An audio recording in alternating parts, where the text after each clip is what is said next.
everyone. Thank you for joining me here at Why the Book Wins, where I compare books with their movie adaptations. My name is Laura, and today I am talking about Bridget Jones's Diary by Helen Fielding, published in 1996, and I'm comparing it with the movie directed by Sharon Maguire, released in 2001. And this book is like a mix of Pride and Prejudice with Sex and the City, and it is one I have read before, and I've seen the movie a handful of times at this point, and I really enjoy them both. Neither are anything groundbreaking. It's just a fun, silly, cute story of a woman navigating life in her early 30s, and the movie is also one that I always associate with Christmas time / the end of the year because it begins and ends around this time of year. So that's one of the reasons I'm covering it right now. But also there is a new Bridget Jones movie coming out early next year. I think it comes out in February. And that one is also based on one of the books written by Helen Fielding. So when that new movie comes out, I will be doing a book versus movie for that as well. And between now and then, I will also do a book versus movie for the second book and movie, Bridget Jones, The Edge of Reason. And from here on out, I will get into the details of the plot, which means there will be spoilers going forward. And so of course, this book, as the title implies,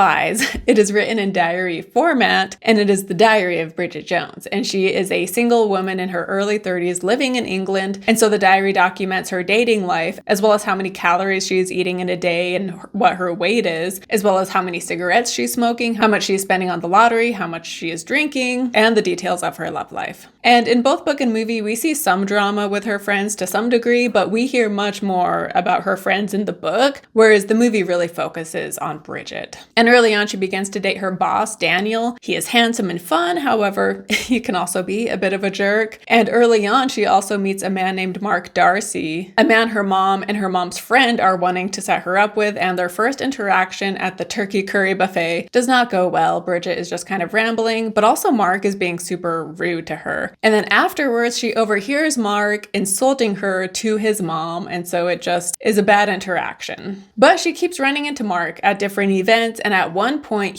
this point, Bridget is dating Daniel.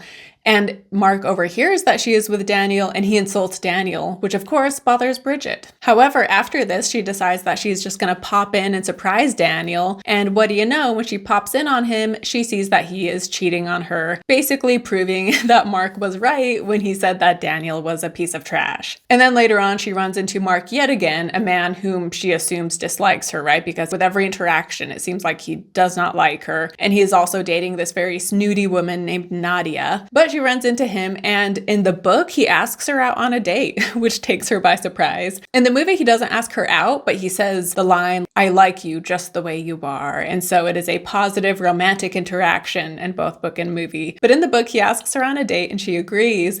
However, they do not end up going out because when he is ringing her buzzer, she is blow drying her hair and doesn't hear him. And so the night ends with both of them thinking that the other stood them up. But in both, she quits her publishing job and gets a job working for a television network. And she needs to get an interview with someone who has been on trial. However, she misses her opportunity, but that's when she runs into Mark again.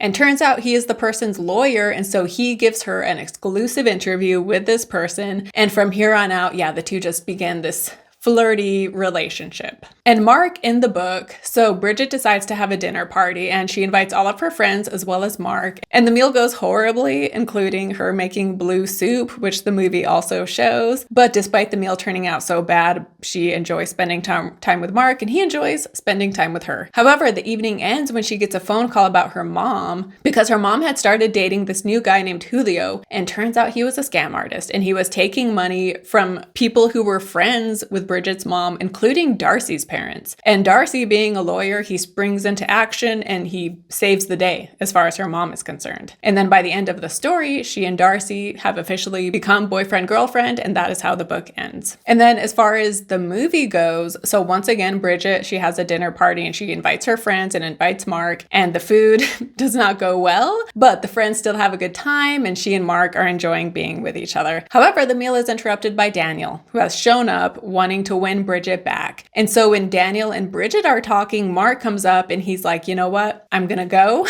because Bridget and Daniel were like almost gonna kiss, basically. And so Mark is just like, okay, well, I'm gonna go now. But something I haven't mentioned is that in the movie, Daniel had told Bridget that Mark had slept with Daniel's girlfriend, and so that has caused a dislike between the two of them and how they used to be best friends, but then, Mark slept with his girlfriend.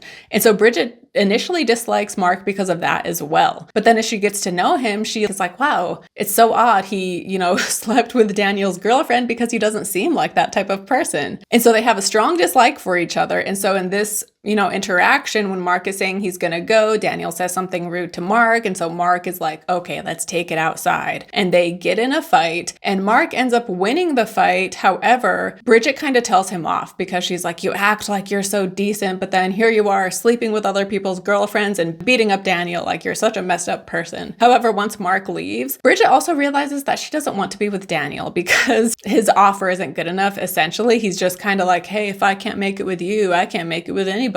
And she's like, that's not good enough. I want something more. Essentially, I want someone who is like head over heels in love with me. And so, yeah, Bridget remains single when she is then with her parents over the holidays, when her mom then talks about how Mark, he had been married, he is divorced. And the mom mentions how they divorced because one of Mark's best friends slept with his wife. And turns out Daniel had lied to Bridget. And it wasn't Mark who slept with Daniel's girlfriend. It was Daniel who slept with Mark's wife. So Bridget is just like, he lied to me and I've had this false idea of Mark this whole time. And I didn't mention this earlier, but Daniel sleeping with Mark's wife was a plot detail from the book because when Mark finds out Bridget and Daniel are over, she asks him what he had against Daniel and Mark tells her that Daniel slept with his wife. But the book does not have the drama of Daniel telling Bridget the opposite happening. And so the movie added that little twist on it.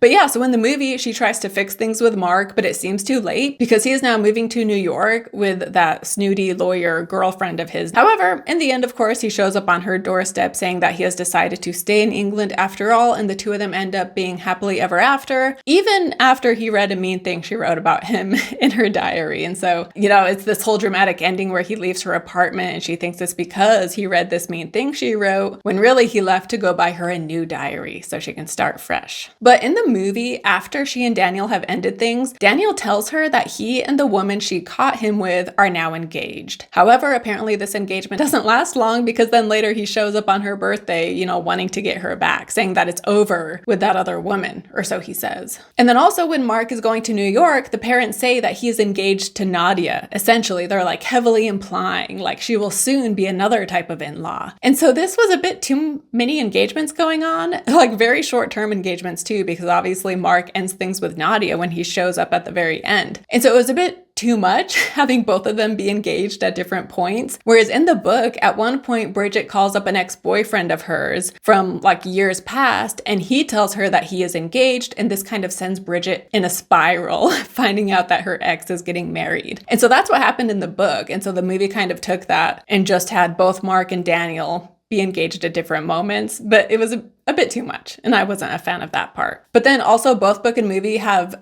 things going on with Bridget's parents, because the mom in both, she decides she wants to do something with her life finally, and she feels like she's wasted it. And so she leaves her husband and she gets a job at a television station and starts a relationship with another man. And in the book, this other man, his name is Julio, and like I said, he is a scam artist, and he is, like, they're telling people it's for a timeshare or something, but he's getting money from all of Bridget's mom's friends, but he's just taking the money. But it's funny because even when all of this comes out in the open and there's legal issues and the police are there, the mom is just so laissez-faire about the whole thing, and she doesn't seem remorseful at all. And even in the very end, like, there's all this drama because Julio shows up again and he's been drinking and he's getting mad at Bridget's dad, and then Bridget's mom and Julio go upstairs and apparently are like, about to get it on, when then Bridget and Darcy are able to get her to come back downstairs before then getting Julio and arresting him. But I just thought it was kind of funny how the mom wasn't remorseful at all. And she just was so like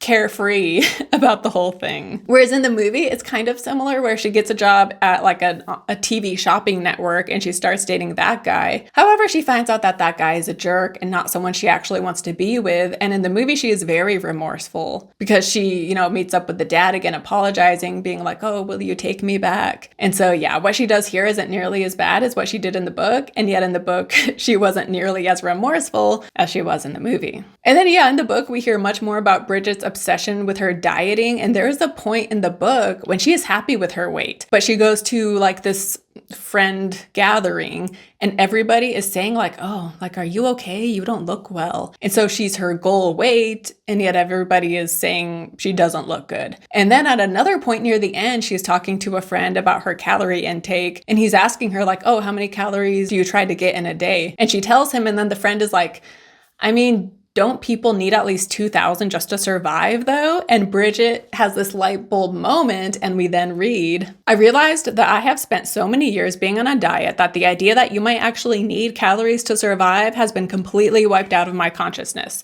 Have reached a point where I believe nutritional ideal is to eat nothing at all, and that the only reason people eat is because they are so greedy they cannot stop themselves from breaking out and ruining their diets. And yeah, I thought, certain aspects of that were very relatable, right? Where you almost see all food as being bad, like I need to avoid it all. I need to starve myself, right? When obviously food is a good thing and the body needs it. And anyway, so I did like that part of the story. But also throughout the book, she is tallying how much she spends and wins on the lottery. And at the very end of the diary, she tallies up all of this. And she tallies up that she has won a total of $12 throughout the entire year from buying lottery tickets, which doesn't seem like a big deal, like $12, who cares? But it was funny because she was like, yes, I've made $12. I've gamed the system, like I've made it. And so her excitement over profiting $12 was pretty funny. But then just some other final thoughts. So both have the tarts and vicars party where the women are supposed to come dressed as tarts and then the men as vicars. And so Bridget shows up wearing a sexy bunny outfit. But then when she arrives, it turns out the theme was changed to country casual. But it's funny because, not only does Bridget still come dressed as a tart, we see another woman later on like trying to sneak away because she also didn't realize the theme was changed. But then we see her dad is dressed as a priest. And then there's another guy who has like a full Pope get up. And so I thought that was pretty funny. But also, of course, this is very similar to Legally Blonde. It's a little different though, because in that version, like the girl who doesn't like Elle tells her like, oh, you need to dress sexy for a party, even though that was a lie.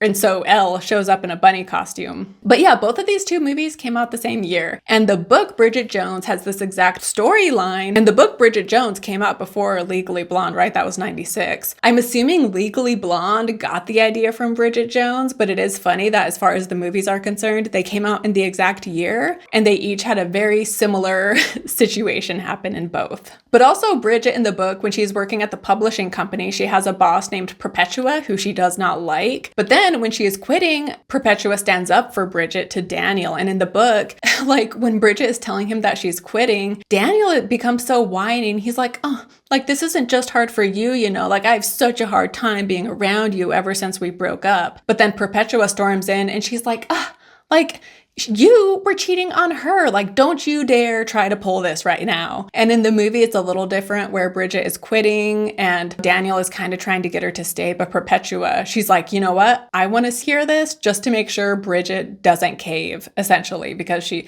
wants Bridget to stay strong and, quit her job and get away from Daniel. And so, yeah, I liked both of those moments where Perpetua stands up for Bridget. But also, as far as her quitting her job, so in the book, her mom has a job at a television company. And so it is thanks to her mom that a guy offers Bridget a job, and she's just like, you know what? Sure, I could use a change of scenery since ending things with Daniel. Whereas in the movie, after she finds Daniel cheating on her, she then is seeking out a new job working in television. And both book and movie have that fireman pole scene too. But also it's funny because this book mentions both Colin Firth and Hugh Grant. Colin Firth is mentioned in relation to the BBC Pride and Prejudice adaptation. And then Hugh Grant is talked about because apparently he dated Elizabeth Hurley in the 90s and he cheated on her. And so it's funny when they talk about Hugh Grant, they're talking about him cheating on his girlfriend, and then he goes on to star as Daniel, a character who cheats on his girlfriend. Meanwhile, Colin Firth is talked about in relation to Pride and Prejudice, where he plays a guy named Darcy. And then here he is in Bridget Jones playing Darcy. But then also I wanted to mention a scene from the movie that I love where both book and movie have the part where they are, there's that book Kafka's Motorbike that, it's like a party in honor of this new book. But the movie has the added scene where she is introducing her boss, who is then going to introduce the author. And it's a funny scene where she goes on about it's called the greatest book of a decade, but then there's other authors in the room. And so she's like, oh, aside from your books, which are also great. And so she just kind of rambles for a bit before being like, Kafka's Motorbike, it's in the top 30. books of the decade. And that was unique to the film. And so I thought that was hilarious. But I will say, like, a lot of the dialogue from this movie does come from the book. So yeah, the book was also very funny. But yeah, when it comes to book versus movie, I did really enjoy both of these, but I do like the movie more, partly just because the performances, right? Renee Zellweger, Colin Firth, Hugh Grant, as well as like all the supporting cast too, I thought were really good. And so yeah, the movie wins as far as Bridget Jones's Diary. Let me know your thoughts down below in the comments. And stay tuned for Bridget Jones, The Edge of Reason, as well as the third movie. I think that one is Bridget Jones, Mad About a Boy, I believe, and it's based on the third book in the series. I've seen the second one, but it's been a long time, so I'll be curious what I think about it, because I honestly don't remember now what even happens in the second film. But yeah, anyway, and I'm excited about the new one too. So again, thank you for watching. Don't forget to like and subscribe if you have not already, and I will see you next time. Bye.